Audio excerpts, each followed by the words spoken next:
Então a gente tem o nosso alinhamento, e aí eu parei nesse ponto e não continuei, porque nesse ponto em que a gente já alinhou, a gente pode fazer também controle de qualidade. Teve aquele controle de qualidade 1, em que a gente via como é que estava a qualidade do que saiu do aparelho sequenciador. Né? Como é que as leituras estavam, se tinha baixa qualidade nas pontas, se tinha adaptador, o que estava acontecendo ali com os dados sem nenhuma consideração biológica ainda. Agora a gente vai olhar estatísticas gerais dos alinhamentos para ver se tem alguma anomalia aí, que indique que tem algum problema no nosso RNA-seq. E aí a gente usa para isso um programa chamado RSeq-C, de RNA-seq Quality Control. Esse foi publicado já há alguns anos, é um programa bastante popular, bem bom, que faz bastante teste. A gente vai ver vários deles aqui rapidamente, eu não vou rodar ele, não daria tempo, ficaria muito complicado aqui para a gente fazer. Então eu vou mostrar arquivos, figuras do processamento deles que eles mostram no manual do programa, para vocês terem uma ideia do tipo de coisa que a gente vê. Então uma coisa que é interessante que a gente vê no RSeq-C é a distribuição das distâncias entre as pontas. Se você tem sequenciamento de pontas pareadas, ele pode ver os alinhamentos e ver, olha, a distância entre a ponta 1 e a ponta 2 está assim, na média. Né? Essa é a distribuição que a gente vê. Então, o que acontece aqui? A gente tem um pico maior aqui e um pico menor. Tem duas, é uma distribuição bimodal. Tem alguns casos que a distância é bem curta entre as duas pontas e outros que é um pouco maior, cerca de 100 bases aqui, na maioria. E tem negativo. Né? Esse pico aqui, na verdade, é negativo. O que é uma sobreposição negativa, uma distância negativa? É que tem uma sobreposição. A gente tem uma leitura aqui, outra aqui, quando ele faz um menos o outro, dá um número negativo, porque não tem distância entre eles. Então você está vendo ali quanto, mais ou menos, da sua biblioteca, as pontas não estão distantes uma da outra. Elas estão fazendo sobreposição. Então aqui está legal. Tem bastante coisa com uma certa distância entre as duas pontas. Outra coisa interessante, e aqui vem aquele negócio de fazer a fragmentação do cDNA ou fazer a fragmentação do RNA antes de fazer o do cDNA, aqui está uma consequência disso.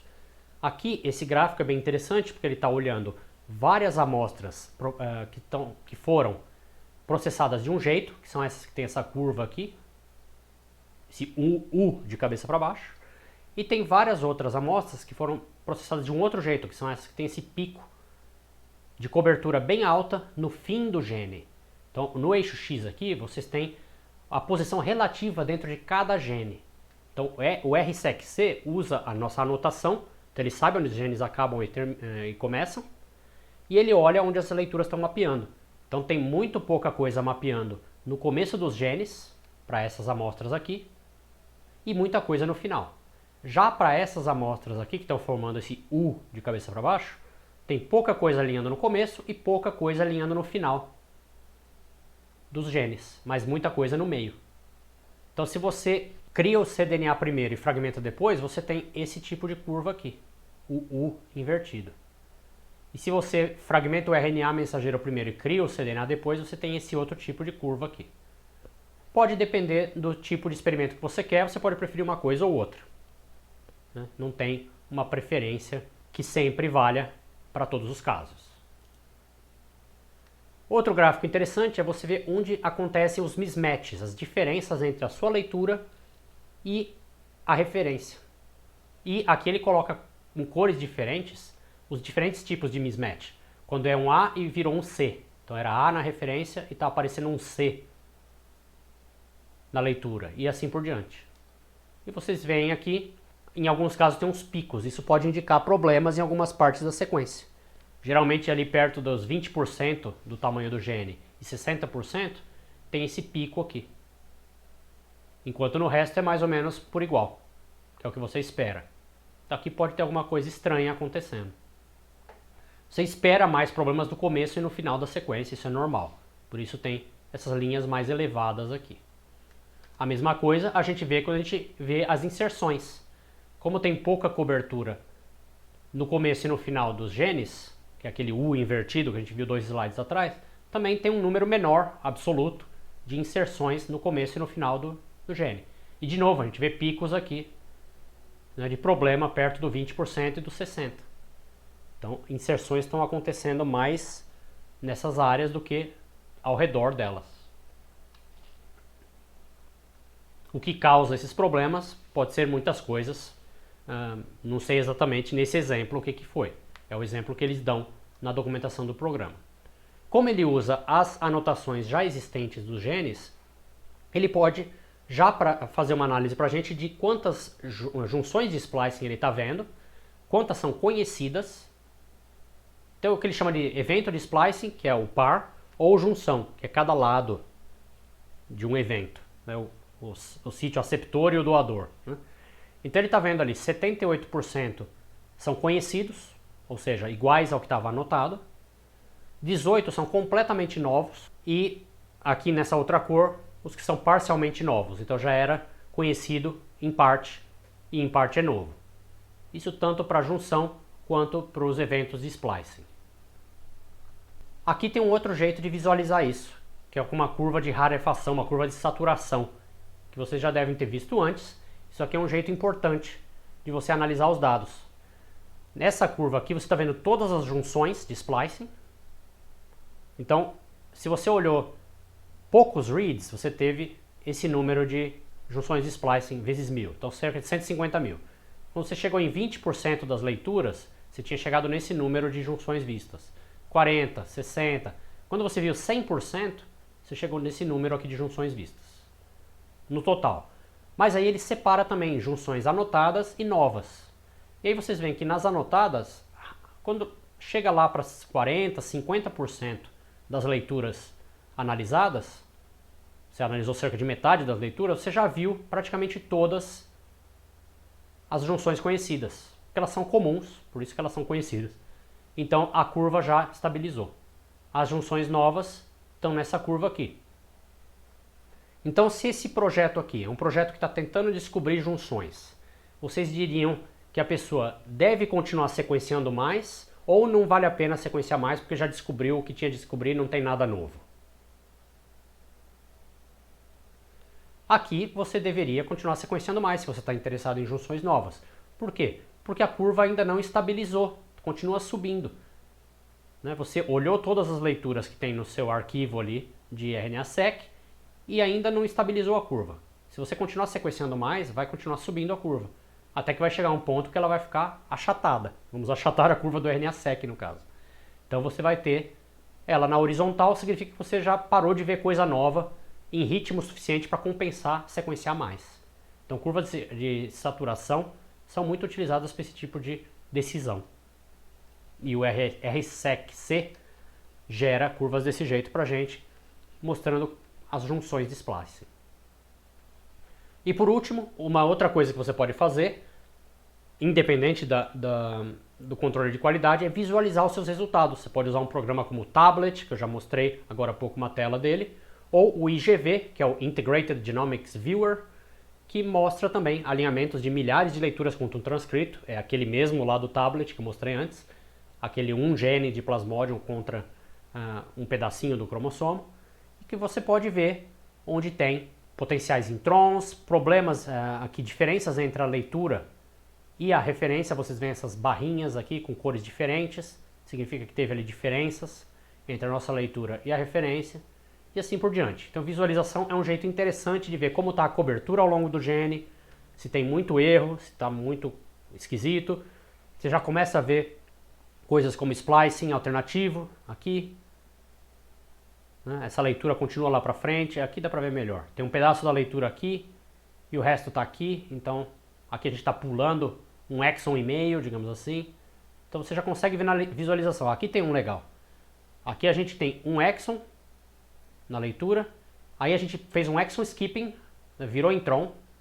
Nessa leitura aqui, esse exon não existe, que é o exon 7 desse gene, eu me lembro. E aí continua no exon 8 a leitura, e vai embora, exon 9 e vai. Então aqui vai ter um produto proteico com menos proteína, porque pulou o exon. Claro, a gente faz essa análise de maneira mais automatizada, mas aqui dá para você ver realmente o alinhamento. É bem interessante. Um outro gráfico interessante que esse programa tem, o IGV, é esse sashimi plot, que eu não sei por que eles chamaram assim, mas que mostra a cobertura ao longo do gene E aqui a gente tem os nossos exons e diferentes jeitos de conectar os exons. Então tá aqui o nosso exon skipping, tá vendo? Pulando o exon 7. A gente tem alguns eventos aqui ligando o exon 6 com o 8 direto. Tem outros que perdem metade do exon 7 e ligam direto com o 8 a partir da metade do 7. E assim vai. Tudo isso são variantes. Tem outro aqui que perde metade não, um terço aqui do exon 6 e junta com o 7. São só duas leituras fazendo isso, mas tem. Quando a linha é mais grossa e tem um número maior, significa que mais leituras estão corroborando aquela ligação. Então vocês veem que as ligações do jeito que é anotado são mais comuns, mas tem outras. Aqui tem um outro exon skipping, ó, tá pulando o exon 5 em alguns casos. Que é outro jeito de visualizar rápido tabelas gigantescas de números. Tá, então a gente viu como fazer essas análises, mapear, dar uma olhada em eventos de splicing alternativo, mas a maioria dos experimentos de RNA-seq tem interesse em expressão diferencial entre genes. Ver que genes estão mais ou menos expressos em diferentes condições. Por quê? Alguns genes vão ser mais expressos e outros menos, e outros nada, dependendo do que está acontecendo ali com aquele organismo ou com aquela célula. E para comparar genes diferentes, é preciso normalizar os dados. E aqui tem que tomar cuidado que é outro tipo de normalização. Não é aquela molecular que a gente falou lá atrás. E para comparar diferentes amostras, então a gente tem a amostra, por exemplo, de tumor e a amostra normal, a gente tem que fazer uma outra normalização também. Então são duas normalizações aqui, totalizando 3 na aula de hoje.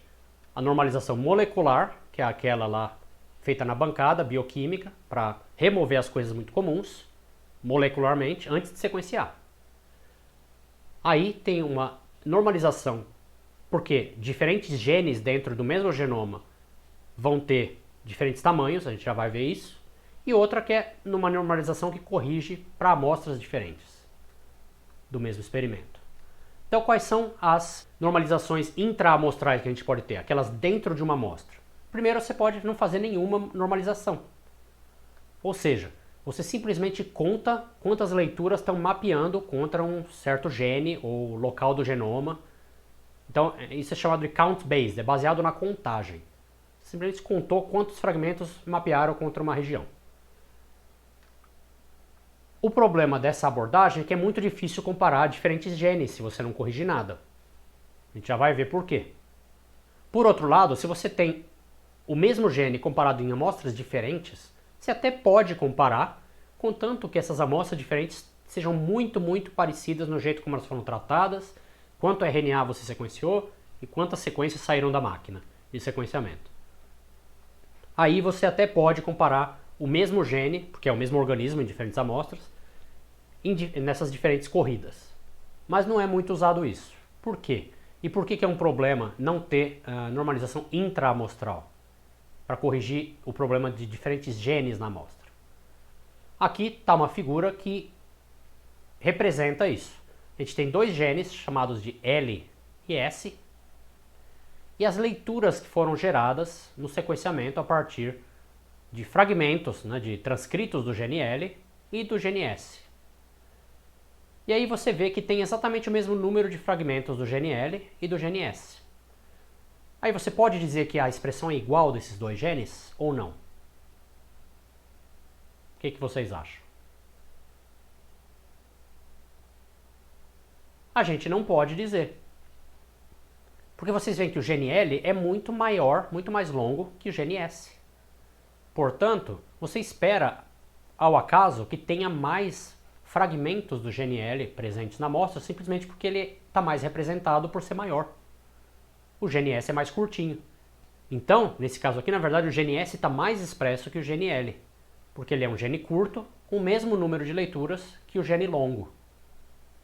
Então, logicamente, você vê que ele tem que estar mais expresso para formar mais fragmentos dele. A gente vai ver isso daqui a pouco numa fórmula, como é que faz isso. Isso é feito normalizando várias coisas dentro da amostra, para ter a possibilidade de comparar diferentes genes dentro de uma amostra. Primeiro, a mais óbvia é corrigir pelo tamanho dos genes. Como eu falei, um gene é grande, outro é pequeno, você tem que normalizar para essa diferença.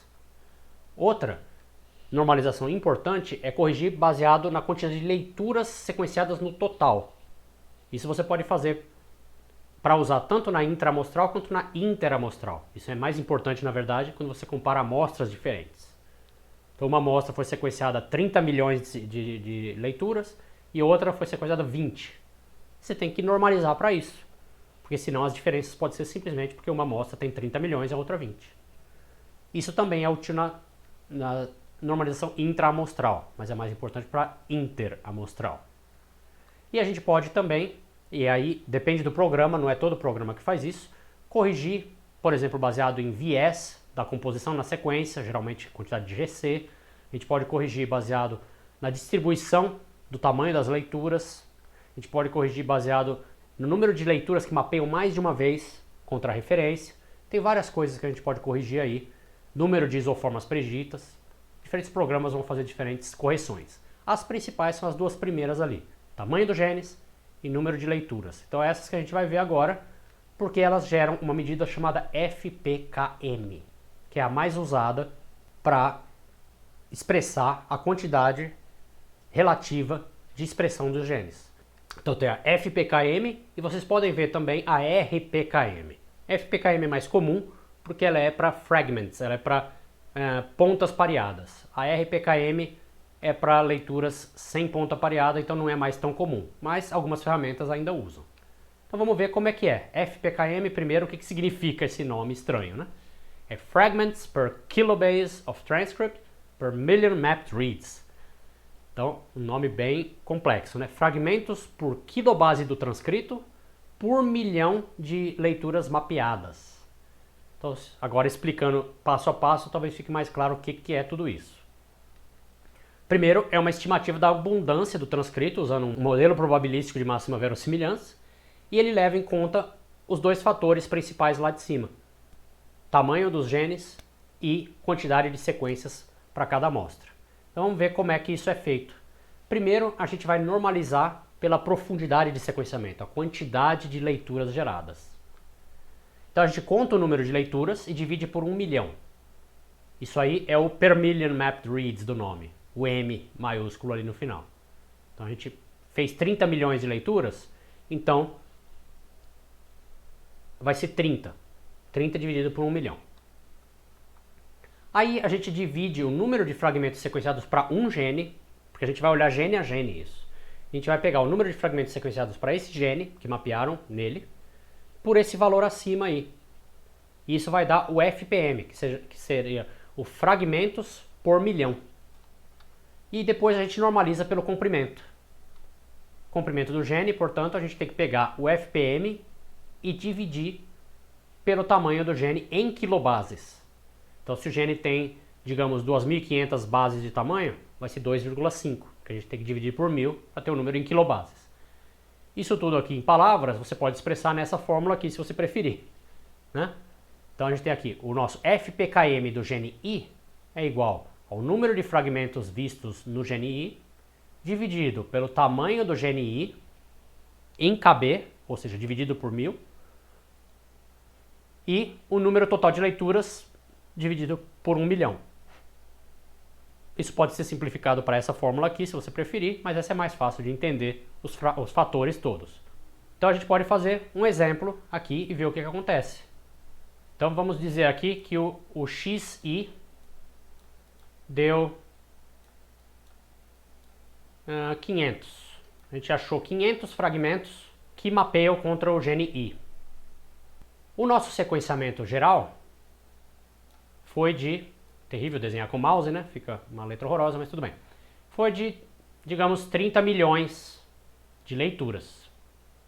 E digamos que o gene I tem um comprimento de 2.500 bases.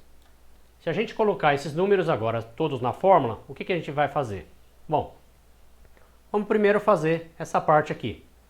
O LI dividido por 1.000 vai dar 2,5. Né? 2.500 dividido por 1.000. O N, 30 milhões dividido por 1 milhão, vai dar 30. Então essa parte de baixo aqui vai ser 2,5 vezes 30, que vai dar 75. Então a gente tem a parte de baixo aqui, 75. Agora a gente só precisa dividir 500 por 75, que vai dar 6,66666, né? Então, digamos 6,7. Então o FPKM do gene I, nesse nosso exemplinho aqui, é 6,7. Esse é um valor arbitrário de expressão, já corrigido pelo tamanho do gene, pelo número de sequências que a gente gerou no experimento. Se a gente tiver um outro gene que também tem 500 fragmentos, mas o tamanho dele é o dobro, esse número vai cair pela metade. Então ele vai ter uma expressão mais baixa, 3,3 mais ou menos. Então é assim que é calculado o FPKM, bem tranquilo. Agora, a normalização interamostral, ela é entre diferentes amostras. Por quê? Diferentes amostras podem ter diferente quantidade de RNA total que você está entrando no sequenciamento. Então, quando você vê uma diferença de abundância em algum transcrito, em diferentes amostras, pode ser simplesmente por isso, porque tem mais RNA num caso do que no outro, e não porque realmente o gene está mais expresso num caso que no outro. Então, um exemplinho simples aqui, a gente tem duas amostras, A e B. A tem 5 microgramas de RNA sendo sequenciados, gerando 50 milhões de bases, e o gene X tem 95 leituras, mapeando contra ele. Já na amostra B, tem 7 microgramas de RNA total, 42 milhões de bases sequenciadas no total, e 98 leituras do gene X. Então, o gene X está mais expresso no A, no B, ou dá na mesma? Você tem números diferentes de leituras mapeando, tem número diferente de leituras sendo sequenciadas no total, quantidades diferentes de RNA. Tem que fazer uma normalização interamostral para poder comparar as diferentes amostras. Tanto o mesmo gene X em diferentes amostras, como o gene X contra o gene Y da outra amostra. Então a gente vai corrigir as contagens de leituras em cada uma das diferentes amostras de um experimento usando algum tipo de padrão, que é supostamente estável entre as amostras. É alguma coisa que não mude entre as diferentes condições que a gente está analisando. Esse procedimento de normalização geralmente é global. Você muda os valores de todos os genes que você está vendo. Você não vai e corrige só um gene ou dois. Você corrige todo mundo, usando o mesmo fator de correção. Muitas vezes, a normalização intra e a interamostral são feitas no mesmo procedimento, que é o caso do FPKM que a gente viu agora há pouco. Ali a gente normalizou tanto inter quanto intraamostral. Então a gente levou em consideração o tamanho do gene e a quantidade de leituras no sequenciamento como um todo. Então ali a gente tem tanto a inter quanto a intraamostral, mas nem toda abordagem é assim. Esse tipo de normalização é um procedimento estatístico, tem muitos disponíveis por aí, e que tentam tornar as diferentes amostras comparáveis. Então tem um monte de tipos, tem diferentes princípios que a gente pode usar nesses diferentes tipos de normalização, e aqui estão alguns dos principais. Um é ajustar pelo tamanho da biblioteca, ou seja, a quantidade de RNA que entrou. Então, esse tipo de normalização assume, aceita que a maioria, vasta maioria dos genes que você está comparando nas diferentes amostras não vai ter diferença de expressão nenhuma. Isso, dependendo do experimento, é bem razoável. Porque digamos que você tem uma célula e a célula é tratada como uma droga. E você espera que aquela droga influencie só 2 ou 3 genes. Quando você olhar a expressão dos genes, vai ser igual para 99,9% dos genes nas duas amostras. E só aquela meia dúzia de genes afetados pela droga vão estar diferentes.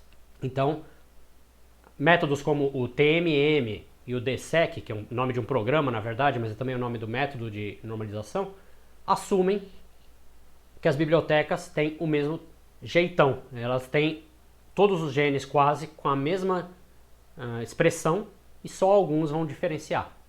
E aí você corrige os números de modo que as distribuições fiquem iguais. Já uma outra abordagem é a distribuição ajustada das contagens de leituras nas diferentes amostras.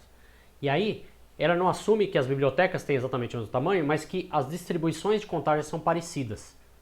métodos que usam essa abordagem são esses aí. O RPKM, que é aquele que eu mencionei agora há pouco, que é parecido com o FPKM, faz parte dessa família, né, que assume que a distribuição de contagens é semelhante. Então cada gene é corrigido separadamente, usando o seu tamanho, mas a distribuição vai ser igual para todos os genes. Outra possibilidade, que não é tão usada porque dá mais trabalho, mas que é muito boa, é usar genes padrão, digamos assim. Ou seja, genes cuja expressão a gente sabe, ou tem uma boa indicação, que tem a mesma expressão em todas as amostras. Então você tem ali um painel de, sei lá, 4 ou 5 genes, por exemplo, tubulina, actina, alguma proteína ribossômica, alguma coisa que você sabe que nas suas condições experimentais vai ser igual, não vai ter modificação. E aí você corrige todos os números usando aquilo. Então se a tubulina está o dobro na amostra A do que na B, você multiplica todos os valores da B por 2, digamos assim, para ficar normalizado. Com isso você consegue comparar as diferentes amostras, mesmo que os valores iniciais sejam diferentes, porque você corrige para essas diferenças de tamanho de gene e quantidade de sequência para uma amostra como um todo. Então, isso foi visto bem em linhas gerais. Aí, agora a gente vai fazer um outro intervalinho, daqui a pouco a gente volta para fazer na prática a segunda parte de análise desses transcritomas.